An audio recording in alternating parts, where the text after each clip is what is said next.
motion and future business. So that was the decision. Ms. Shannon, do you have a point of order? Point of order, yes. You referenced a motion that was passed calling for 2 hours. I do not recall that happening. Yes, but we did not vote on it. Yes, we did. We passed it unanimously. It was passed unanimously, Ms. Shanahan. To have KPMG here for 2 hours. Okay. Yes. All right. Without further ado, let me welcome our witnesses. From Amazon Web Services, Inc., Nicole Foster, Director, Global Artificial Intelligence in Canada Public Policy, and Nick Marcoux, Head of Professional Services, Canada Public Sector. Welcome. Thank you for agreeing to appear today. From BDO Canada, Mike Abbott, Managing Partner, Markets and Industry. Thank you for being here. And from Microsoft Canada, Inc., John Weigelt, Chief Technology Officer. Thank you for being here. Look, just a quick kind of, I'll flag this at the front because it was, you might have experience appearing before a Parliament committee. If not, if you have, great. If not, that's no problem. Members will have time to ask each of you questions. In the course of those questions, they might ask for additional information. Committees do have broad powers to summon information. We don't usually go from 0 to 60 that quick. We hope witnesses will agree to provide information. Obviously, if information is sensitive or commercially confidential, we do understand that, and we'll work with you. So as questions come up, if you feel you're able to assist us, just if you could acknowledge that. If there's some give and take, we can look at that down the road. And we generally hope witnesses will get back to us within 2 or 3 weeks, at which point the analysts will reach out. We'll also keep track of what might be asked of you, so you don't need to scribble it down here. Blues will be made available to records here. So just it's meant to be helpful to the committee. So don't be caught off guard by it. Don't as a first step, you're not expected to reveal all. Having said that, we do hope that witnesses will lean towards full accountability and transparency as much as possible. As you can see, both this committee and all of Parliament is seized by this study on Arrive Canada. It originated from a motion passed in Parliament. So, without further ado, if you have any questions, just ask me. Feel free to ask me. I do want to be sure that everyone is treated here fairly. So, without further ado, I understand there are some opening statements up for 5 minutes. So let's go with Amazon to begin with. You have 5 minutes, please. Thank you. Thank you. Thank you for the opportunity to testify today here as part of your study on the Auditor General's report and to assist you in understanding Amazon Web Services' role as a contractor on ArriveCan. My name is Nicole Foster, and I'm the Canada Public Policy Lead, as well as our Director of Global AI Public Policy at AWS. I'm joined here today by my colleague Nick Marcoux, who is the head of our advisory services for our public sector business. Sorry, Chair, I've lost audio. And then, Ms. Cleed, could you hear me a little bit, or why don't I talk? Okay. Was the audio back from Ms. Foster, or was it momentarily, or Ms. Foster? I couldn't hear anything from what Ms. Foster was saying. Oh, even from the top? I just heard hello, and then it just went completely blank. Would you mind, Ms. Foster, taking it from the top? Actually, why don't you say a few words? Just Thank you. How was your trip to Toronto, or from Toronto to Ottawa? So a great trip from Toronto. Very good. So. Can you hear me now? Okay. Perfect. Please from the top. Thank you, Ms. Foster. Thank you for the opportunity to testify today as part of your study on the Auditor General's report and to assist you in understanding Amazon Web Services' role as a contractor on ArriveCan. My name is Nicole Foster, and I am the Canada Public Policy Lead, as well as the Director of Global AI Public Policy at AWS. I'm joined here today by my colleague Nick Marcoux, who is the head of our advisory services for our public sector business in Canada. AWS is the world's most comprehensive and broadly adopted cloud service provider. Millions of customers, including the fastest growing startups, the largest enterprises, and leading government agencies are using our services to lower costs, become more agile, and innovate faster. AWS is architected to offer the most secure cloud computing services available today. We support more security standards and compliance certifications than any other cloud provider. thereby helping satisfy security and compliance requirements for virtually every regulatory agency around the globe. Here in Canada, the Canadian Centre for Cybersecurity and the Department of Public Services and Procurement assess our security protocols annually. These agencies have assessed over 150 of our services, all deemed compliant as meeting their security requirements. Mr. Chair, in 2020, AWS was contracted by the Government of Canada through established Shared Services Canada procurement channels to work with the Canada Border Services Agency and the Public Health Agency of Canada. The objective was to help launch an application that would allow travelers to provide customs information electronically. Given the national emergency created by the pandemic, CBSA and PHAC chose to host the application on the cloud because of its well-known ability to quickly enable innovation at scale. Our work was focused on the back-end architecture of the system. We did not develop the consumer-facing app. In terms of specifics, AWS's work was confined to the two following areas. In the first component, AWS provided cloud services to the ArriveCAN program, including data storage, analytics, and security services. This also included a variety of off-the-shelf services that we offer, such as translation, as well as text-to-speech technology. The benefits of using cloud for ArriveCAN was the speed of innovation, the ability to meet fluctuating demands, and only paying for capacity that was used. In the second component, AWS provided expert advisory services and training to CBSA to establish the cloud environment for the ArriveCAN program. Specifically, we advised and assisted CBSA in leveraging AWS services and security architecture, including design recommendations and code to meet Canada's security requirements. Some specific examples include evidence reports for CBSA audits and compliance with Shared Services Canada guardrails and controls, as well as helping create data storage architecture for pandemic cross-border traffic. We also provided architecture design advice and assistance for ensuring the AWS cloud environment could integrate with other components of the project. This actually required quite a bit of complexity. For example, ArriveCAN needed to integrate with the government's firewall configurations and other related security integrations between CBSA and PHAC. Much of this foundational work to enable digital services at CBSA are considered reusable assets and provide the groundwork for other highly secure workloads. Mr. Chair, I'd like to reiterate that our commitment to privacy and security is one of the reasons customers choose AWS. Our extensive security technologies, 24/7 monitoring and alerting, and rigorous attention to all aspects of securing AWS infrastructure are designed to ensure that customers' data can be used only by them. To be clear, AWS did not develop the ArriveCAN app itself, and at no point did AWS have access to any personal data from Canadians while working on ArriveCAN. All of AWS employees who have worked on ArriveCAN are all Canadian citizens and all have the necessary security clearances, which is governed by the Treasury Board Standard on Security Screening. Thank you for this opportunity to speak with you today. Mr. Marcoux and I will endeavor to answer all of your questions to the best of our abilities. Thank you. And thank you very much. I'll turn now to BDO. Mr. Abbott, you have the floor for 5 minutes, please. This is working? Okay. All right, good afternoon. Let me start by thanking the chair, the clerk, and all committee members for the invitation to be here today. We at BDO Canada appreciate the importance of this issue. That's why we're happy to answer any questions that you may have. My name is Mike Abbott. I'm the Managing Partner, Markets and Industry for BDO Canada. I'm a member of our firm's executive, reporting directly to our CEO. One of my mandates is to head up our firm's industry program, including our public sector business and all of our federal government work. We provide a variety of services and solutions to government departments, agencies, crown corporations, in the same manner that we do for private sector organizations.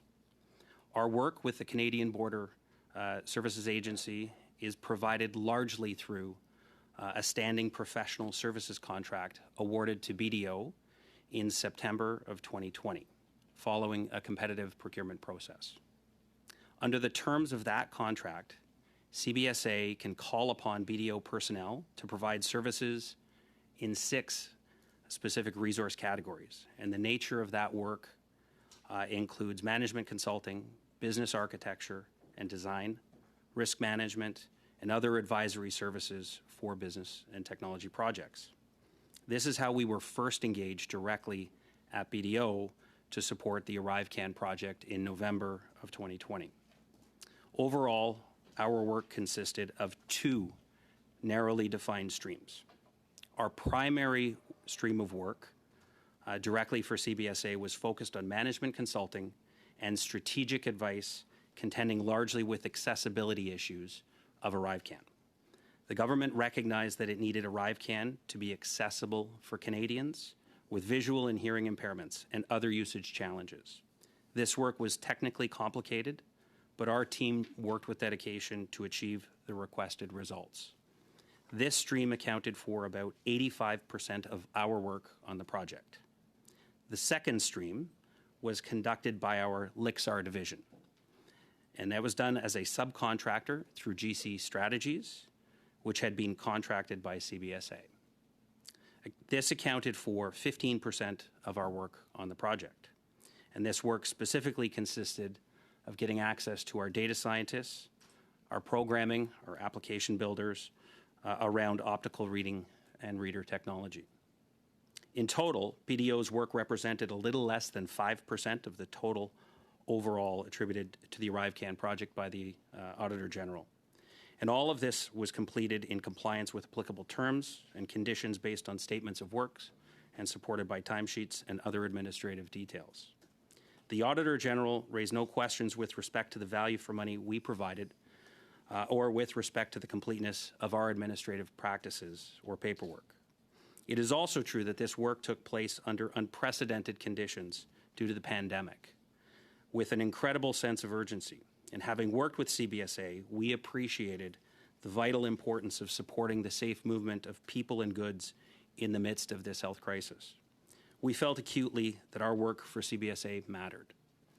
But none of that meant it had to come at the expense of appropriate controls, and we took steps to ensure that for our part, it did not. Again, we recognize the importance of this committee's work in reviewing the Auditor General's study, and in that respect, would welcome any questions you might have. Thank you. Thank you very much, Mr. Abbott. Turning now to Microsoft Canada, Mr. Weigelt, you have the floor for up to 5 minutes, please. Thank you, Mr. Chair and committee members, for the invitation to be here before this committee today. Microsoft is one of the world's leading public cloud providers. It's also a long-standing technology partner and trusted vendor to the Government of Canada. We are very proud of our social and economic impact in Canada for the past 40 years. Microsoft is built on trust. Integrity and accountability are part of our core company values. We don't just follow and comply with global rules and regulations applicable to us as a service provider. We believe it's our responsibility to establish and model the highest ethical and reporting standards. We believe that we are here today because you are interested in understanding our role as a contractor, as referenced in the 2024 Auditor General's Report 1 on the ArriveCAN app. Let me be clear. Microsoft Canada was not engaged in the development, deployment, or maintenance of the ArriveCAN app. In May 2021, the CBSA wanted to build a mobile app for their border security officers to verify vaccination information using a QR code on a mobile phone. We refer to this app as the BSO app. This app is separate from the ArriveCAN app. The BSO app was intended to process travelers at primary points of entry into Canada, to display and authenticate traveler data for officers, and to connect that information to the ArriveCAN app. Think of it this way. The BSO app was intended to be for border services agents. It's one island. The ArriveCAN app is citizen-facing on another island. Microsoft was contracted to help CBSA build that bridge between the two islands, or apps in this case. CBSA licensed Microsoft Cloud Computing Services and engaged Microsoft to provide related technical advisory services to support CBSA's development of that bridge, which is a connector between the BSO app and the ArriveCAN app. The documentation we have regarding service orders specifically attributed to the BSO app work does not align with the $3.8 million reflected in the AG's report. Our thorough review of our internal documentation estimates the service orders to total approximately $1.3 million. This amount is more in line with the figures reflected in the Office of the Procurement Ombudsman Report, or otherwise known as OPO report, rather than the $3.8 million identified in the Auditor General's report. Microsoft has not had access to the documents reviewed by the Auditor General to understand how this overall figure was calculated. CBSA procured the cloud computing and related cloud advisory services directly from Microsoft using Government of Canada's GC Cloud Framework Agreement. No part of this work was subcontracted. Allow me to explain this process. Microsoft provides limited cloud computing and cloud advisory services to the Government of Canada under a Government of Canada Cloud Framework Agreement. We are one of 8 providers who qualified through a competitive procurement process to enter into one of these agreements. Shared Services Canada is the contracting and technical authority for the Cloud Framework Agreement. Government departments and agencies can then select from a catalog of approved cloud computing services and related advisory services that are available for purchase pursuant to a cloud provider's Cloud Framework Agreement. To execute the purchase, the department submits a service order that specifies the quantity and scope of services chosen from the catalog to Shared Services for approval. Once approved, the order is sent to the service provider. The service providers fulfill that order according to the terms and conditions of the GC Cloud Framework Agreement. Microsoft followed this established process with respect to cloud computing and related advisory services that were acquired by CBSA for the BSO app. Regarding the Government of Canada's procurement processes more generally, we do feel there's an opportunity to better align with market offerings and to evolve alongside technological advancements to deliver on-demand digital services to Canadians. Industry, including Microsoft, has been working in collaboration with the Government of Canada officials in Public Services and Procurement Canada, the Treasury Board Secretariat, and Shared Services Canada to help modernize procurement practices, especially where it pertains to procurement of cloud services and complex IT solutions. Shared Services Canada is currently working on maturing the GC Cloud Framework Agreement, and we are encouraged that is progressing. Modernizing procurement isn't just a choice. It's essential in achieving the government's digital ambitions securely, as well as being competitive and interoperable globally. Thank you, and I welcome your questions. Thank you all very much. I'll now begin the first round, which will consist of the 4 members asking questions, each for 6 minutes. Mr. Brock, you have the first slot for 6 minutes, please. Thank you, Chair, and thank you to the witnesses for your attendance today. It's much appreciated. The focus, thank you, merci. The focus on my first round of questioning will be on relationships, and in particular relationships with the government as it relates to BDO and Amazon Web Services. So the question first to Amazon Web representatives. In relation to the Arrive scam, as we call it on this side of the House, I understand that you billed almost $4.3 million to the PSPC. And I also understand that at no time were you the actual contractor, you were the subcontractor. Is that correct? No, we were not a subcontractor. We had a direct You had a direct contract with the Government of Canada? Correct. Okay. Was that with CBSA? It was through the Cloud Framework Agreement. Okay. Did you do any subcontracting with GC Strategies, also known as Government of Canada Strategies, or Dalian or Coridex? So we have no relationship with GC Strategies. We have a past relationship with Dalian. Okay, let's talk about Dalian. Bill Curry, a reporter for the Globe and Mail last Saturday, April the 6th, wrote a story. The heading was Beneath the Arrive Can, and contained within that article is a quote, and I'm going to read it out. Dalian's website gives the impression that it is an independent company. It describes itself as Aboriginally owned, veteran operated, and lists several global tech giants as vendors, including Microsoft, Amazon Web Services, and Dell Technologies. How many contracts did you have with Dalian? Between 2 and 3, I'm not sure exactly. And the value, please? The value of, if I can explain the relationship with Dalian. The original mandate that we worked on with Dalian was, we worked for Dalian specifically, and that was related to a migration project for the benefit of CBSA. Need to know all the specifics, that goes ma'am. back to Ma'am, 20 I don't need to know all the specifics. 2 to 3. What is it, 2 or 3 contracts with Dalian?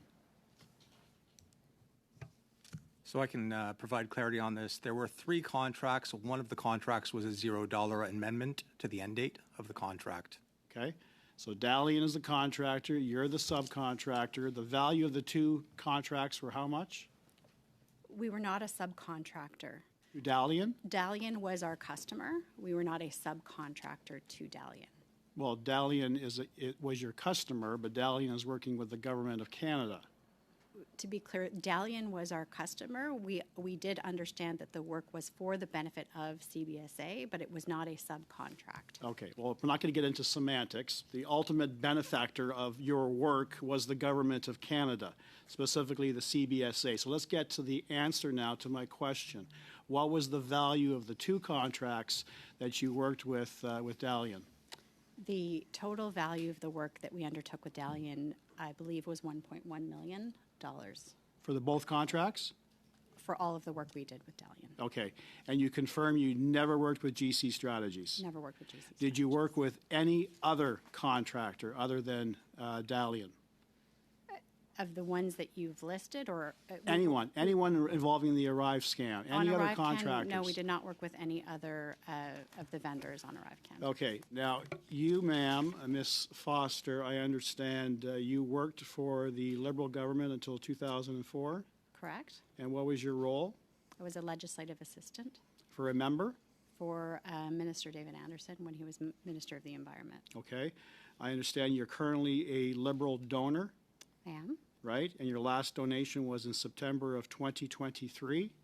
Yes, I'm a long-time advocate of women's participation in politics of this country. Okay, and I thank do you. that on a I didn't ask basis. for an explanation. Point I of asked order, for- Chair. worked with members. Yeah. Hold on. I think you know. I think you know. What Go- is go the ahead, Ms. relevance of this line of questioning? Well, okay, Ms. Yeah, Shannon, what does that's it- that. yeah. Okay, hold on, Ms. Shannon. That's not a quite a. That's okay, Mr. Barrett. Mm-hmm. I would like to get us out of here on time, or as close as possible. Now, Ms. Shannon, that is not a point of order.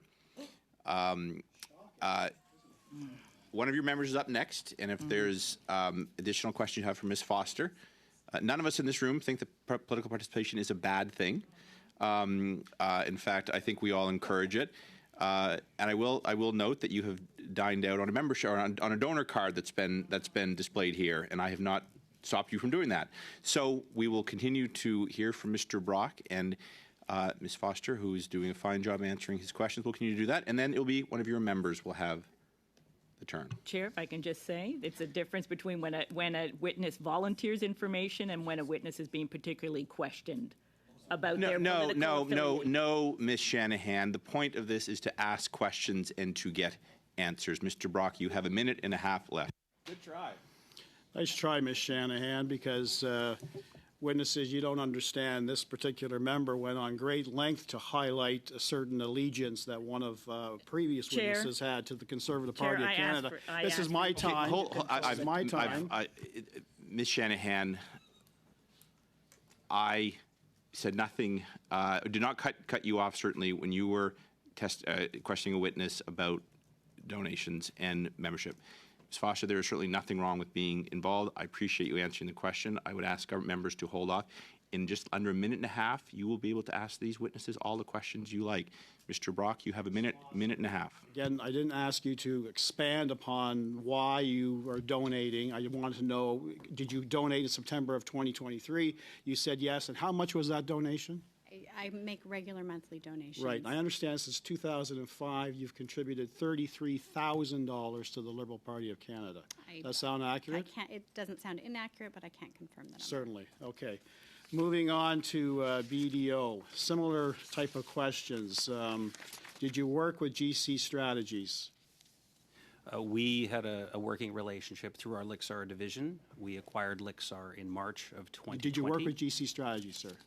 Our Lixar division did. Yes. And so we did. And how many contracts?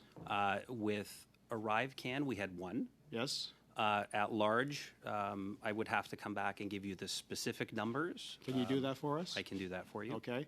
And how about Dalian and Coridex? Did you work with them? Coridex, no. Dalian for ArriveCan, no.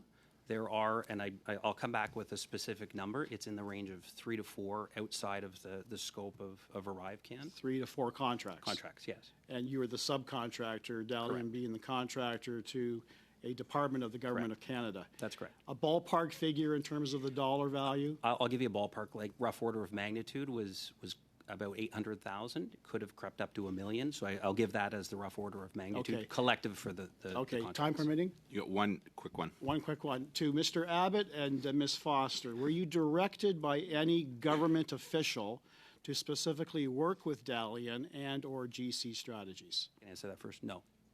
Ms. Foster? Not to my knowledge, no. Thank you. Thank you very much. Mr. Chen, you're up. You have the floor for 6 minutes, please. Thank you, Mr. Chair. So we've talked a lot about the technology that you have provided with respect to ArriveCan and to support the work of the government. One of the ideas that you brought forward was the notion around modernizing procurement. Could you explain to us what you see as the current challenges in the way things are done that modernizing procurement would help resolve? Certainly, that can take longer than the 6 minutes we have available today. It is quite a challenging file that has been underway for many years. If I could highlight a couple of things. One is it's very challenging to keep pace with the ever increasing pace of technology. Government procurements have often envisioned a 10 to 20 year life cycle for equipment. Think of trucks or planes. Technology changes far more rapid than that, and we need a way to keep abreast of that type of change. We also need to make sure that the way that technologies are specified is reminiscent of today's technologies and not yesterday's technologies. And so we find that some of the terms and conditions and the way that the requirements are defined are really looking at where people have had computers on their desktops instead of in the cloud or computers available on demand. So those are two top areas that I think are worth exploring. Thank you. You are part of this project that has now received a lot of attention in the public. The Auditor General has said that it has questioned around the value for money. You are one of the organizations that has been part of developing this. In terms of your contributions, you mentioned that Microsoft was responsible for building the bridge between the ArriveCan app and the BSO app that I'm assuming CBSA officers would be using, and I'm guessing some form of data integration between the two apps. Do you believe that you provided value for money in your contributions to this project? You know, I think I might have spoken too quickly over the examples of the different applications. Microsoft was not involved with the ArriveCan projects or those applications, nor did we build the BSO app. We worked with CBSA and provided them cloud computing capabilities, both at the application level, let them learn how to build applications, use the cloud services, and then our training and advisory skills helped really skill CBSA in order to be able to use these tools. They created a pilot connector, that bridge between the two islands, and then they were able to use that as an example as they went forward during the COVID crisis and further to be able to then grow on that capability. And so absolutely we feel we've provided great value to CBSA, to the Government of Canada, and to Canadians. So help me understand then. So if you had not built that bridge, how would a CBSA officer, and you might not be the right person to ask this question, but how would they be able to see the information that's inputted into an app that is not connected to the application in front of them? Absolutely. So the BSO app was intended to be on the mobile phone, and it enabled a faster, streamlined approach. For those that were in Western Canada, you may recall having a QR code on your phone that enabled you to go into restaurants in a more streamlined fashion. That was to be the same thing to enable the border services officer to look at the ArriveCAN QR code and then streamline that process. It is our understanding that they had to have two separate applications, which could potentially slow that progress across the border. Okay, moving to AWS, you talked about the work you did with CBSA providing expert advisory services, design advice on architecture. You talked about reusable assets. Could you explain a bit further about what types of reusable assets there are and how they can be applied to support the work of government? So I can take that question. I think from a reusable asset perspective, as we built out components of the ArriveCAN program, things along the lines of security, data management, those types of things, when we were working with CBSA, ArriveCAN was one of the many applications and many programs we were working on them with. The analogy that I like to use to kind of remove the technicality for it is if you're building a condo building, for instance, you build the foundation once. You don't build a new foundation for every condo that you equip. I would say that would be an analogy for some of the reusable assets that we built. Ultimately, for CBSA, things like the authority to operate that they were able to gain, the audits that they passed, were essentially reusable assets. So while they may have been built as part of the ArriveCAN program, they're not necessarily for the exclusive use of the ArriveCAN program. They can, at the choice of CBSA or other parts of the government, be used for other components. Did AWS ever consider, or is this an area of business that you are involved in developing the actual application itself, like the ArriveCAN app? So we are not an application development firm. AWS, by definition, provides infrastructure and cloud services to organizations globally. So we are not in the business of application development. So as you work to develop reusable assets that can be applied across different applications and purposes within the government, how do they coordinate with you in terms of upcoming projects, other applications that are being developed so that those reusable assets can actually be leveraged?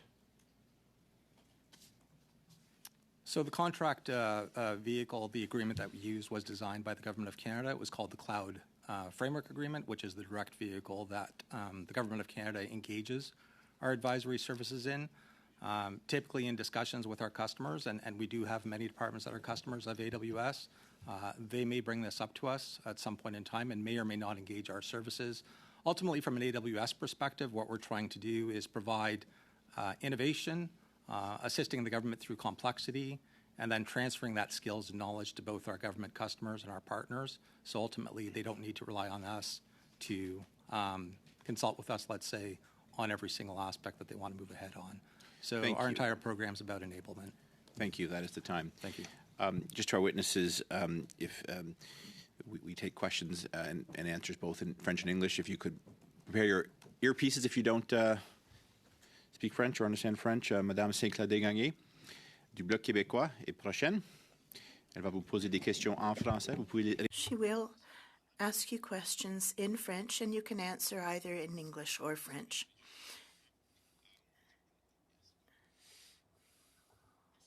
Thank you very much, Chair. I love your introduction. I'm flattered. Thank you so much to all of you for being here.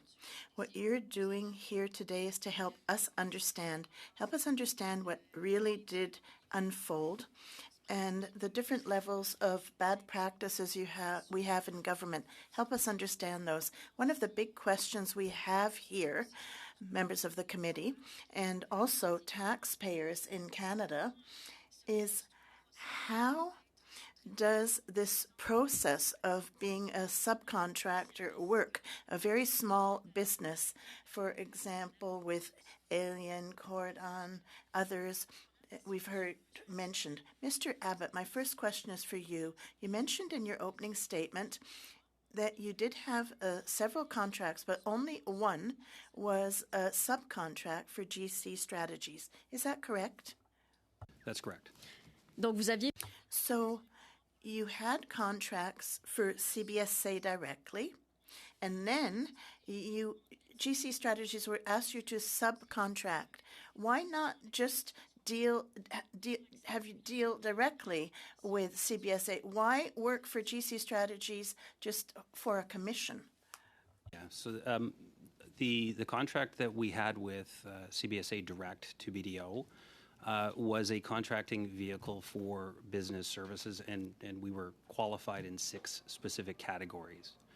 The categories for what our Lixar team did around data scientists and application, part of the application development for the optical reader technology didn't qualify on the contract that we were qualified on with BDO Canada. And so by extension, GC Strategies reached out to us. They had, they understood that we had that capability and then requested whether we would be interested to supply those. Si vous aviez la capacité pour... If you had the ability, why not become pre-qualified with government? Given the size of BDO, if you have that capacity, wouldn't you normally be pre-qualified by government? At the time when that work happened, we acquired Lixar in March of 2020. Lixar did not have the prerequisite qualifications as an organization to meet the overall corporate qualifications at the time. Today we would. Est-ce le même processus? Is it the same process for the other contracts giving rise to 800,000 with Dalian that was not pre-qualified with Government of Canada, so you had to go circumventing the system by going this route with Dalian? Correct. It was for a technology specific, and our contracting vehicles were for business services at the time. And at the time, we as a firm and an organization did not qualify because we had not had our technology capabilities long enough at the time. Ne trouvez-vous pas? Do you not find it absurd that be a 2-person business that doesn't provide any services to government, whereas businesses that do have the capacity to do the work are not pre-qualified? In other words, taxpayers are paying for a 2-person business to take a 20% commission, going up to, 30 more percent in the case of Dalian, that doesn't deliver service, but they are pre-qualified. Isn't there a problem with government procurement in this case? Yeah, so how I'll answer that is, we don't always understand how organizations win contracts. We certainly see it published on opengovernment.ca. And in that publication, we don't always see how large the organization is. What we see is that they've qualified. Most of us, who operate in this will be able to look at the RFPs and see what the qualifications are, but we won't know and we won't have access to the specifics of how they qualified. Donc, quand vous avez accepté... So when you accepted, in the case of GC Strategies, to work with them, you must have had a meeting with GC Strategies. There's, an associate in BDO that had a meeting with GC Strategies? There would have been a discussion. I'm just trying to do the timeline of when that discussion would have happened. The work for ArriveCan was done in spring of 2021. A team would have received a call and did receive a call from GC Strategies as to whether or not we would be interested in supporting a piece of work. Yes. So you were not personally in contact with GC Strategies. Someone in your team was. Et cette personne... And that individual, did that person report to you about what GC Strategies was? Did you do any preliminary research to find out who would actually be responsible for the contract that you would end up doing for government? Because we heard from that businesses in general, consultants firms do a lot of research in regard to risk before signing a contract. Did BDO do that? Our assessment of them as an organization certainly would have relied on the government contracting and the fact that they were a qualified vendor and making sure that they had the contract that they say they had. And there's a certain amount of faith that we would put into that when accepting the engagement. And that was a key portion to our acceptance of that, yes. So you don't have a system to check the size of the business, the type of services that business provides, and how come that business was awarded the contract. Even if that business had no services to deliver, they got the contract, but they did not deliver any services, were not able to do what you did. Our systems certainly would look at the size of the organization. In this case, from a risk perspective, the key question would have been, do they hold a valid contract? Are they a valid supplier to the Government of Canada? And in this case, they were. Et voilà, merci beaucoup. Thank you very much. Usually you have the floor for 6 minutes, please. Thank you very much, Mr. Chair. I want to thank the witnesses for being present with us today on what is a terrible instance, I think, of a combination of issues. One being the issues of oversight, accountability, particularly by CBSA. And I note that some of you have read the report. I encourage all of you, hopefully, you've read the report. It suggests that there was lack of information and documentation provided to the Auditor General, but just within CBSA itself, there was an inability for them to second the documents for the Auditor General to review. Some of the testimony you just made in response to some of my colleagues' questions, you responded, for example, particularly Microsoft responded with the fact that the numbers, the financial invoices, where the money went, how you're accounting for some of those services was different than what the Auditor General found. I wouldn't dispute the Auditor General's findings because it's obvious that she put a number associated with this work, but I would judge, or try to judge at least, where those invoices came from. It may be the fact that these invoices were billed through the GC strategies, particularly with work you've done, and they may have failed to report to the government the true cost. Is that a potential in any of your minds? There is no potential for Microsoft that that's the case. So I can answer. We would not have had access to what was ultimately passed through. Our relationship with GC Strategies, we would have billed them as an organization, and it would be I certainly don't have the same set of data that the Auditor General had to be able to conclude, But just to the question of possibility, it would be possible. I think the Auditor General highlighted that it would be possible in the report, and so I certainly not in a position to argue with that. And it could have been your contracted work. Could have. Yeah. Ms. Foster? It's Or not- Dalian in this case. So it's not possible in the case of GC Strategies. We have no relationship with them. We have very clear visibility on the work that we did with Dalian on CBSA. So the contract that I referenced earlier, most of that contract had nothing to do with ArriveCan. Exactly $98,000 did have to do with the very initial work on ArriveCan, which was pre-pandemic work. And in relation to when you came into contact with Dalian and or in other instances GC Strategies, what was known of these two companies by your companies prior to engagement? And if we can go down from responding from all companies, please. Certainly. So we have absolutely no relationship with GC Strategies. Dalian is registered as a reseller of our Surface hardware devices. And so that's why we believe that our icon is on their website. However, we don't have any record of doing business with them. We did do an extensive research on that. And so we don't have a relationship with we've made money there. I understand. Yeah, I can speak for the GC Strategies component, in BDO. We acquired Lixar in 2020. They had a relationship with Lixar in the past, and a piece of work around ArriveCan was tabled to us, asking us whether we would be interested in providing that service, specifically around our data scientists and around the optical reader component. So a skill set that is not necessarily easy to get. And we got asked whether we would be interested, and we worked through that process to provide them with a proposal at the time. I understand. Ms. Foster? So some additional context around our engagement with Dalian is that was before the Cloud Framework Agreement existed. And at that time, prior to that time, the Government of Canada really did not have an ability to procure cloud services. They didn't, and it is quite different than procuring traditional IT. Traditional IT procurement involves quite often the procurement of an actual tangible asset or hardware, and in the case of procuring cloud or licensing software, they are very different ways of procuring technology. So a part of the relationship of why we often work with very small companies and very large companies who may, for example, be building applications using the tools that they find available to them on the cloud. And there are additional services, for example, that AWS does not provide. We don't provide staff augmentation services. So we do have a number of customers that are looking for additional support beyond the advisory services that we do provide, and there are a number of companies in Canada and around the world that provide those services. No, I understand. No, thank you very much for that fulsome answer. Just back to Mr.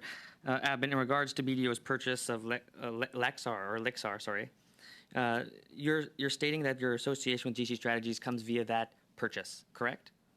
Correct. We had no relationship with GC Strategies prior. Was there a risk assessment process done by your company or to determine the exact contracts that they were engaged in? And was it aware to your company that upon purchase that they were engaged in work related to this project? At the time, so there was no work related to the project at the time. I can't speak to the level of, the extent of every due diligence that we did around Lixar, but certainly we worked through evaluation. We would not have looked at every contract that existed in the organization, and not a direct awareness of the relationship with GC Strategies when we acquired. No, I understand. So we had several testimonies in this committee regarding some of the contracting of GC Strategies and the awareness of GC Strategies. We understood that there was, quote, a well-known community that GC Strategies was a part of, to which contractors of the government were known to this group. Were you aware of Christian Firth or any members of GC Strategies, even without directly working or engaging with them through Lixar? I can tell you I did not. My experience, I've probably had seen the name GC Strategies and looking at contracts that had been published on the opengovernment.ca, platform over the years, but I didn't have an awareness in any way, shape, or form with them. Thank you. That is the time. Beginning our second round, Mr. Nader, you have the floor for 5 minutes, please. Thank you, Mr. Chair, and through you, thank you to our witnesses. Ms. Foster, can you confirm for this committee what Amazon Web Services believe is the accurate figure for how much you were paid for your work on ArriveCAN? So it is admittedly a little bit difficult to confirm in terms of the cloud computing utility amount. It is easier for us to confirm the amount that we were contracted for advisory services. So that amount was $4.6 million in terms of the advisory services provided. So you can't give us a number of the cloud services? I can.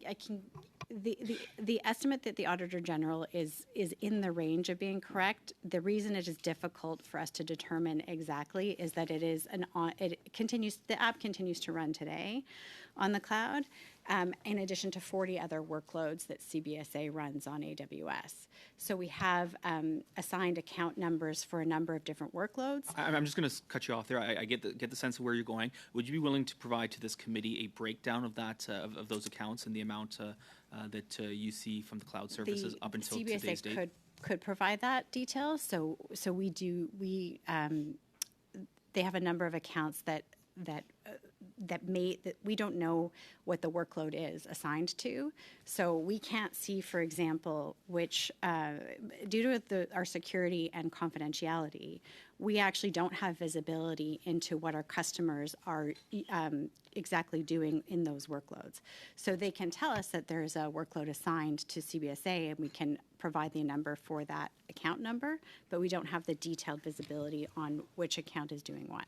I may circle back to this because I think there's a lot more there. But who at CBSA was the principal contact for AWS at CBSA? Do you have that? Who was your contact? Yeah, so we had worked with the CBSA technical team. A gentleman named Ken Sang was, I believe, the director. I don't recall his title exactly. He was the director of the technical team that was leading the ArriveCAN program, amongst others. So AWS is a registered lobbyist with the federal government. When AWS met with Min Doan in May of 2022, what was discussed? I was not in that meeting, so I can't confirm the detail of what was discussed. So I would need to verify who was in that meeting, but it could. Could you come back to us with that information? Sure. And what the topic was that was discussed. Circling back just briefly, CBSA has been accused, specifically Min Doan, of actually deleting emails. So I'm going to go back to you and ask that you provide this committee with as much information as you can about the costing for the cloud to CBSA. Even if you're not unable to provide us with the specific accounts, we'd be interested in knowing the broad amounts and what was charged CBSA for cloud services up until the current date, because frankly we can't trust what CBSA has because of deletion of documents. Would you be able to provide us with that? Maybe I will clarify with you what would be useful, but I'm happy to sort of try to be helpful to the committee in their work. We will circle back through the chair for that information through our analysts. Mr. Abbott, can you confirm that prior to beginning your work with BDO, you spent some time with Deloitte? Is that correct? Correct. About 25 years? That's correct. While at Deloitte, were you involved at all or aware of a project called CARM, the CBSA Assessment and Revenue Management Digital Initiative? Yes. Do you consider in your work on that or your awareness of that, were there ever any concerns expressed by CBSA about Deloitte's work on the CARM initiative? I'm not sure. I will for the purpose of ArriveCan.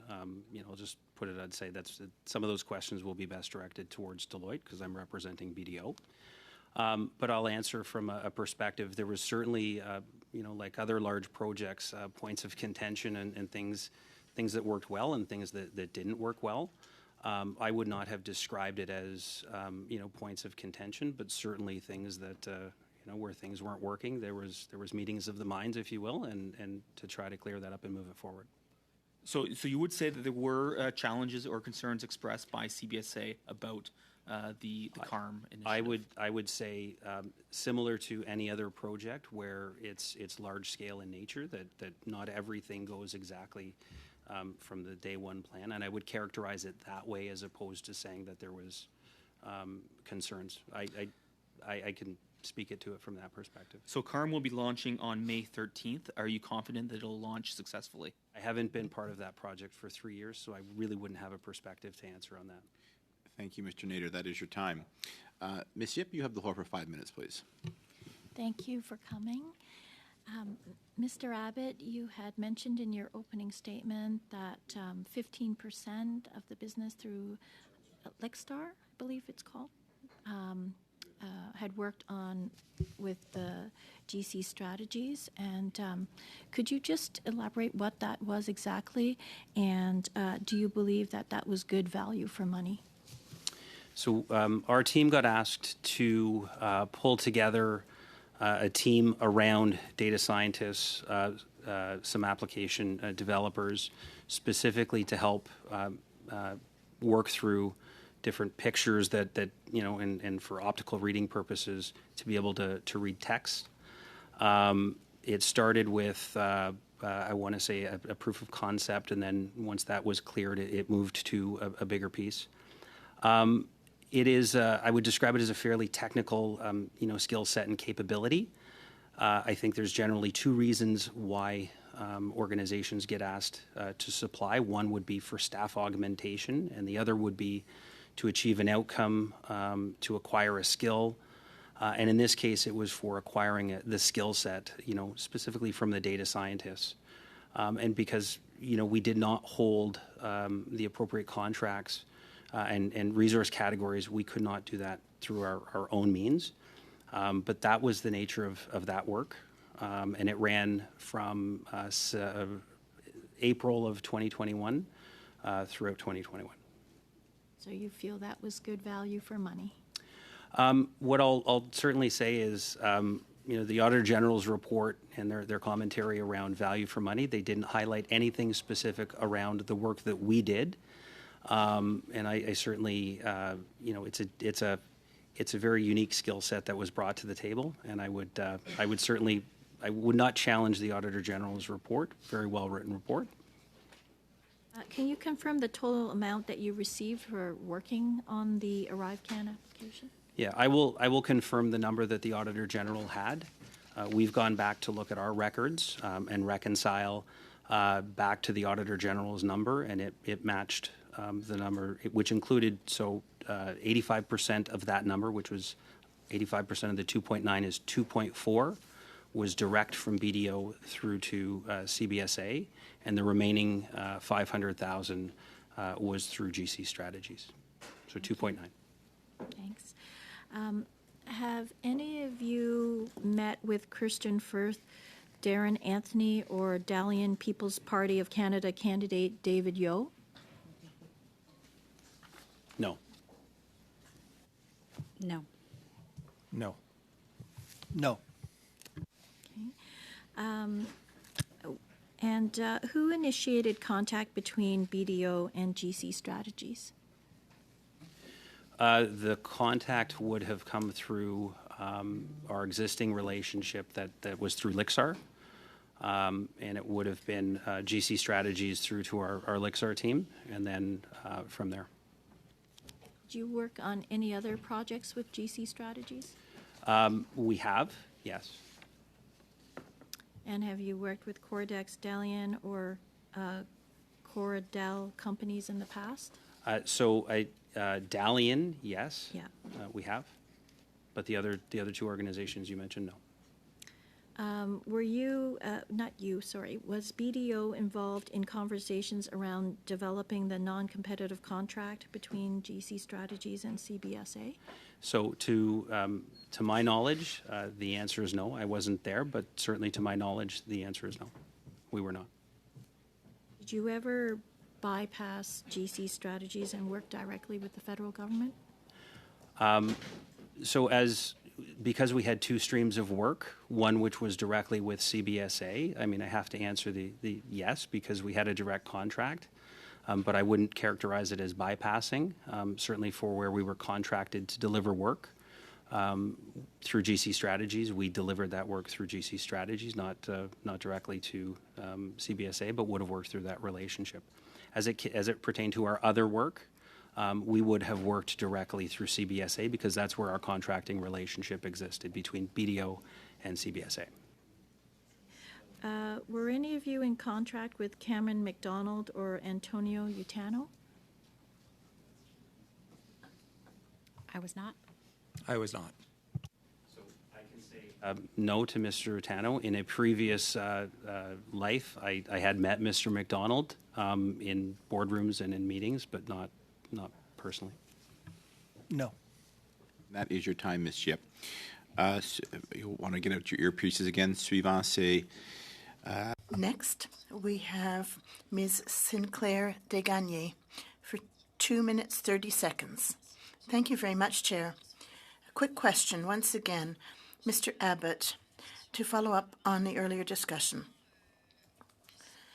GC Stratters approached you and you said they already had a contract in hand. You had not bid with them, knowing them. Why not, having come up with your own proposal?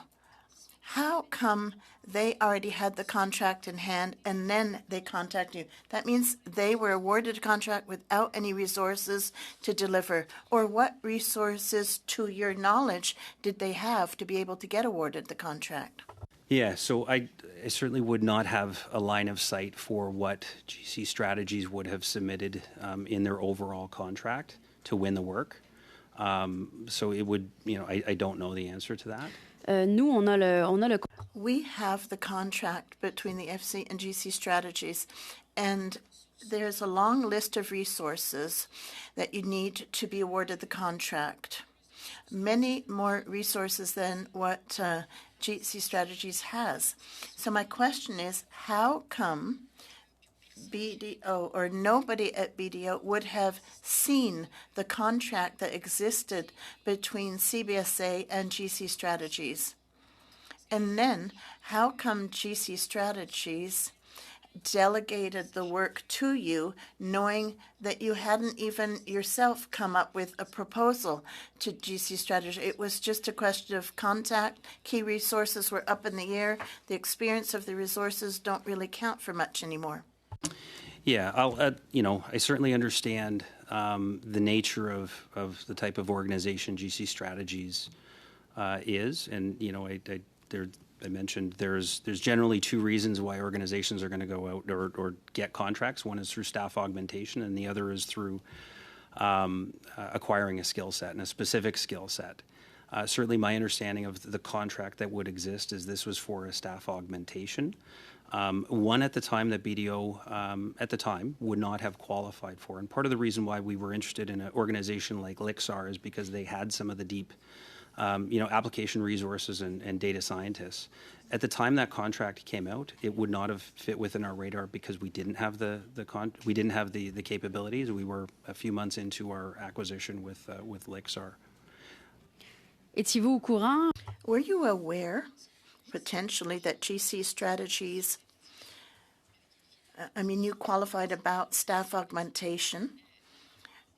Normally, you're supposed to identify the staff that's going to work on the contract in order to win the contract. In this case, they won the contract without identifying the staff that was going